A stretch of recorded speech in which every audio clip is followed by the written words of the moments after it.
is the third full-length album from Icelandic band Sigur Rós, first released in October 2002. It comprises 8 untitled tracks, divided into 2 parts. The first 4 tracks are lighter and more optimistic, while the latter 4 are bleaker and more melancholic. The 2 halves are divided by a 36-second silence, and the album opens and closes with a click of distortion. Lead singer Jón Þór Birgisson, Jónsi, sang the album's lyrics entirely in Hopelandic, a made-up language consisting of gibberish words. Reached No. 51 on the Billboard's 200 and received acclaim from music critics, although some reviewers found the album weaker than the band's previous album Ágætis byrjun. Production. The album's title consists of 2 opposing parentheses, representing either the album's 2 halves, or the idea that the album has no title, leaving the listener free to determine it. Members of the band have referred to as Svigapalatan, which translates to the bracket album. In the credits of the film Heimer, it is referred to as the untitled album. The outside packaging of consists of a plastic protective sleeve with 2 parentheses cut out, revealing the image printed on the CD case underneath. There are 4 versions of this cover art, which consist of modified photographs of nature around the band's Mosfellsbær studio, sold in 4 parts of the world: Europe, the United States, Australia, and Japan. In Iceland, all 4 cover designs are sold. The back of the packaging shows an image of a sleepwalking boy, adapted from a photograph by Jón Yang.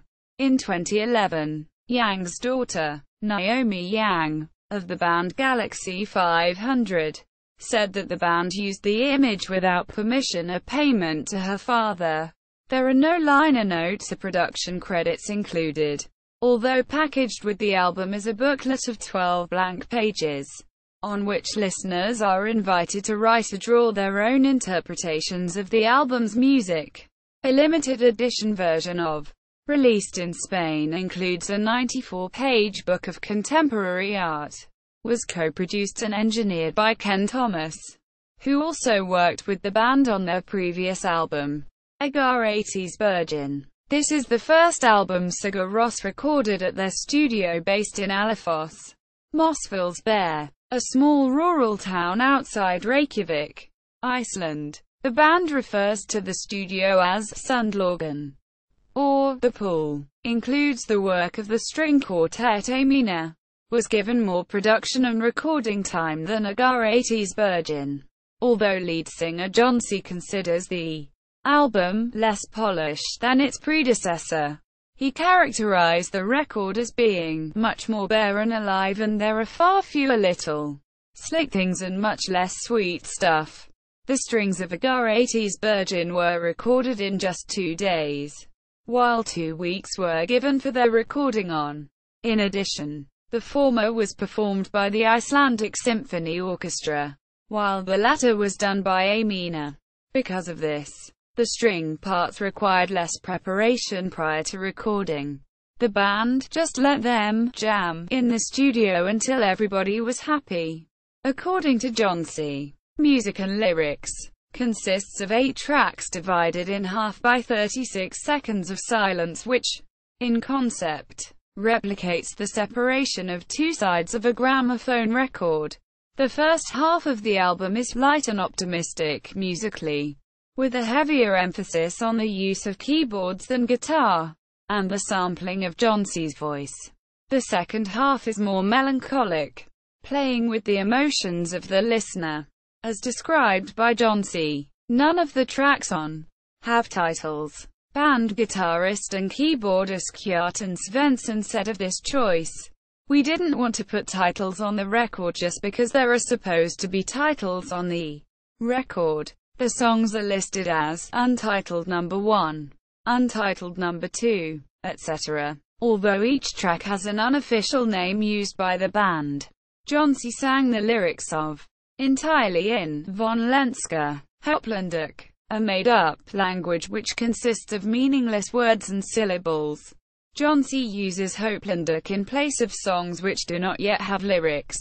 Although some tracks on Sigur Rós albums Von and Tak are only sung in the language.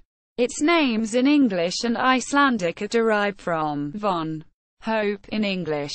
The 9th track on the album Von, which is the first instance in which Hopelandic is used in the band's music.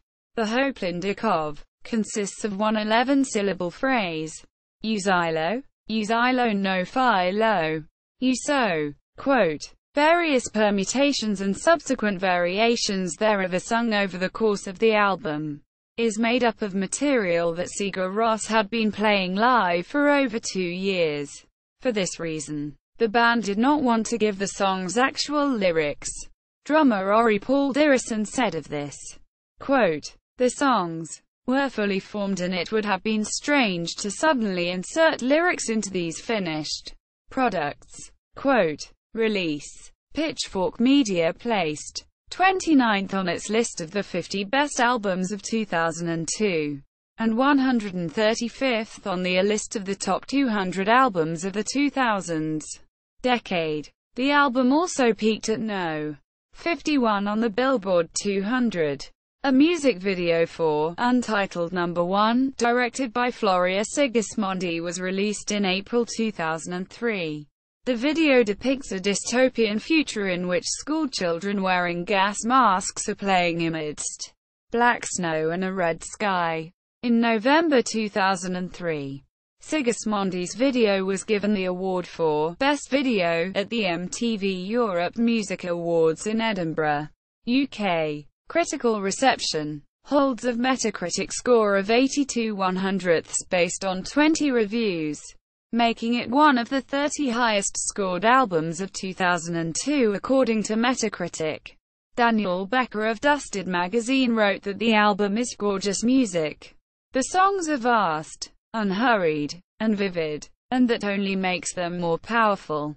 Quote, he considers a logical extension of Ágætis byrjun, relying on the same interplay of instruments to create a similarly picturesque and eerily calm atmosphere. Chris Ott of Pitchfork Media wrote that Sigur Rós music has all the depth, resonance and humanity of a Bruegel landscape, and is best appreciated at loud volumes in open spaces.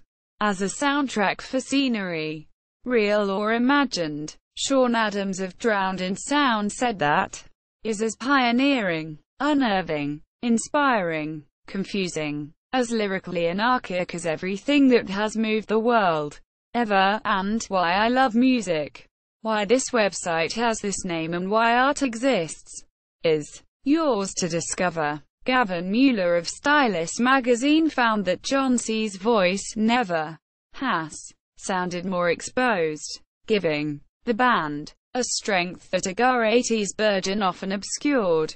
The final track's ultimate climax is nothing short of harrowing, as a crashing storm of frantic drum fills overwhelms Birgisson's urgent guitar strumming and plaintive wail. Quote, Andy Kellman of AllMusic said that with Sigur Rós made only adjustments, no significant developments, in the group's sound, and that the fact that the emotional extremes are few and far between makes the album difficult to wade through. Ott wrote that doesn't shine with the same nascent glimmer as its predecessor. If the band weren't so headstrong, it wouldn't even be a consideration. But from the beginning they've claimed they would change music forever, and that this record in particular would be even better than Ágætis byrjun. Quote, in addition, he found the album's main Hopelandic phrase repetitive, and that lacked the innovation of its predecessor. Gavin Edwards of Rolling Stone called impressive but remarkably similar in sound. It's just packaged more pretentiously. Ott said of the blank booklet included with, I fail to see how this tactic enriches the band's cinematic balladry, adding evidence that they just thought it would be cool to package the record this way as abundant. Mueller called the title of forehead-slappingly pretentious, and considered the album's nameless tracks a jab at York worshippers who couldn't pronounce the Icelandic titles of Sigur Rós's previous work anyway. Quote, in his review for Pop Matters,